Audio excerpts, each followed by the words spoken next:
Welcome, everybody. Welcome to another episode of PEM Rules, the Pediatric Emergency Medicine podcast.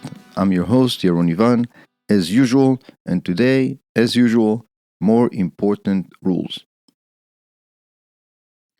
Rule number 114. Vomiting is not a sin, nor is it illegal. So this is something that I personally feel very strongly about. It's part of my rule number 4, less is more, and some other rules I speak about. And again, always good to have a story.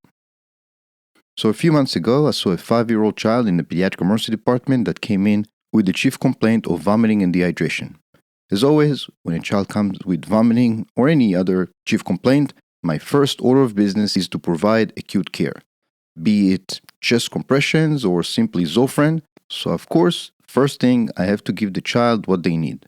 Again, pain medications, IV fluids, whatever it is. Specifically, with the chief complaint of abdominal pain, I must make sure there's no surgical abdomen, that the exam is benign, and there are no red flags by history or exam. No obturator sign, no psoas sign, not vomiting blood, not vomiting bile, etc.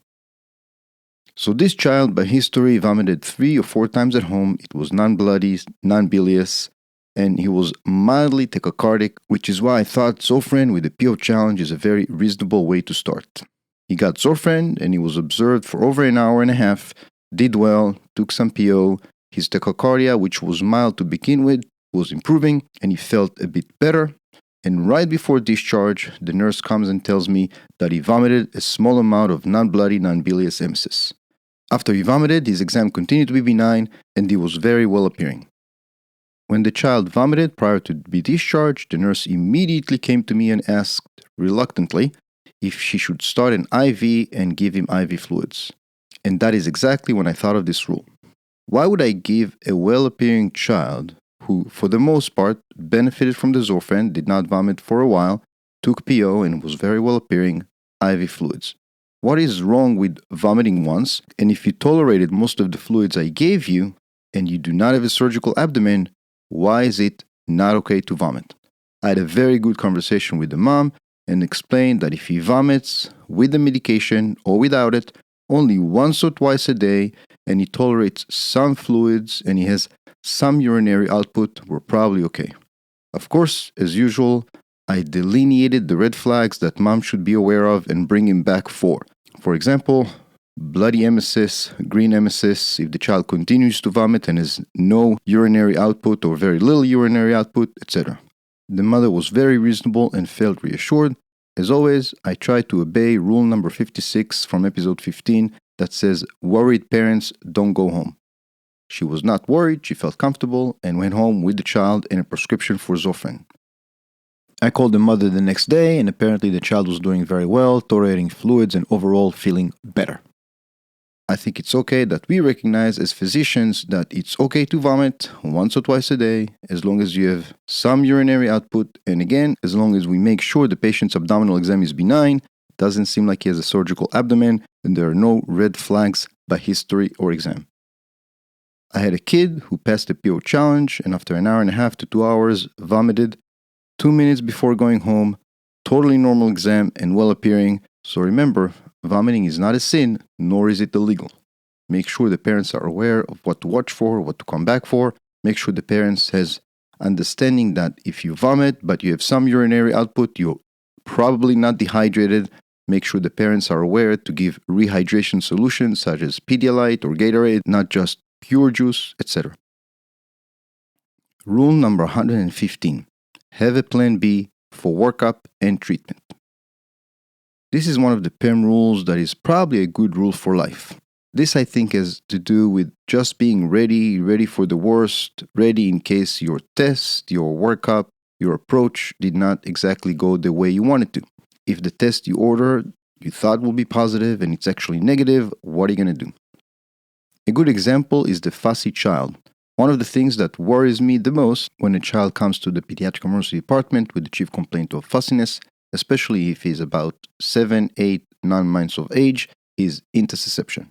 This is especially true if my physical exam is otherwise normal. I don't see a hair tourniquet, I don't think the child has a surgical abdomen, I don't see any rash or lesion that may make the child uncomfortable or maybe a fracture. I try to get those kids to ultrasound as soon as possible because in my mind, ruling intussusception is probably more important than anything else. This is of course after I make sure there's no hypoglycemia and no hyponatremia, something that can explain this and I can fix right now. But I try to think of what my next step would be if the ultrasound is negative. In other words, there's no hypoglycemia, there's no hyponatremia, the child went to ultrasound is negative for intussusception. What is my next step? What is my plan B if all of this is negative and the child is still fussy? What if I was wrong about the cause of the fussiness? Again, it's not intussusception. Based on the history and physical, that's what I thought it was, but it's not. What else can this be? What would be my next step or my next move if the ultrasound is negative? Another good example is during resuscitation. I always try to have a plan B. What if after this pulse check I still have no pulse? So obviously we're going to continue CPR and give another dose of epi, but what about the H's and T's? Did I check all of them? Is there anything else I could be missing? If there's no pulse other than resuming CPR, what is my plan B? Rule number 116. Have a low threshold to give Zofran to that non-drinking child. I often speak to my residents and my medical students jokingly that the only way Zofran can kill a child is if he or she drown in a pool full of it. While this sounds funny, I actually do believe in it. I've heard of one case that I know of a child who actually got Zofran and developed arrhythmia secondary to that. I think it's extremely rare. Many times I see children in the pediatric emergency department, usually toddlers or little babies, who are unable to speak, of course, and they look okay and clearly have a viral illness. Even with a simple viral illness, namely gastroenteritis, let's say with diarrhea, there's always the concern of decreased PO intake.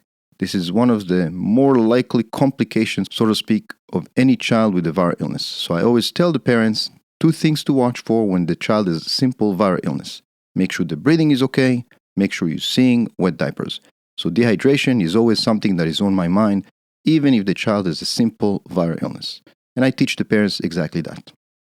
When I see a child with viral illness that mom or dad say has decreased PO intake and or urinary output, I must believe that, and sending such a child home is possibly going to result in a bounce back of a dehydrated child or a worried parent. Since with a viral illness, specifically with gastroenteritis, there is always a chance of a child being nauseous, and there is certainly a chance that that is the reason for the decreased PO intake. I personally have a very low threshold to give Zofran for a child who is refusing to drink.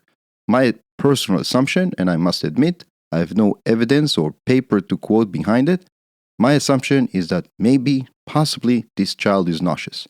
As we know, Zofran is a very effective medication for nausea and vomiting. There's simply no other way to tell if this child is nauseous, and that's the reason for the decreased PO intake. So I personally have a very low threshold to give Zofran for a child who's not vomiting but has very decreased PO intake. If I want to make sure this child is not going to get dehydrated after discharge, if I want to reassure those parents that the child can actually drink and will not get dehydrated when he goes home, I have a low threshold to give Zofran, hopefully resolve the nausea, show the parents and myself that the child is drinking well, likely will have some urinary output, and likely will be okay to go home. I see no reason not to. Set up your PO challenge for success. So have a low threshold to give Zofran to that non-drinking child. And that is it for today, guys. Thank you very much for listening. I appreciate it. I hope you like the rules. I hope you like the show and continue to listen in the future. Let's review what we learned. Rule number 114. Vomiting is not a sin, nor is it illegal. Remember, as long as it's non-bloody, non-bilious, normal abdominal exam, no red flags, if the child vomits in the ER but parents feel comfortable, Zofran likely will work at home and likely child will do better with some urinary output that may not be the normal amount but will be okay to stay home and not get dehydrated. So don't get too excited by the child who has some vomiting as long as the exam is otherwise normal and there are no red flags. Rule number 115, have a plan B. Probably a good rule for life, but certainly good rule in the pediatric emergency department when the test you ordered and you thought will be positive is not, or vice versa, when the treatment you provided did not work, etc. always think about what are you going to do if this doesn't go your way. Rule number 116, have a low threshold to give Zofran to that non-drinking child. Remember, a baby or even a toddler can verbalize nausea very well. You want them drinking, you don't want them to get dehydrated, you want to demonstrate that to the parents. Have a low threshold to give a low dose of Zofran to a child that is not vomiting but maybe just refusing PO fluids. And that is it for today, guys. Thank you very much for listening. Please check out PEMRules.com and check EP Monthly Pediatric section for my column. Please check the website and see how you can contribute to our educational project and write me back if you have any comments whatsoever. The next song for the outro is one of my favorite songs by the Foo Fighters. Love that band, loved Nirvana before them. Hope you like it. Thank you very much.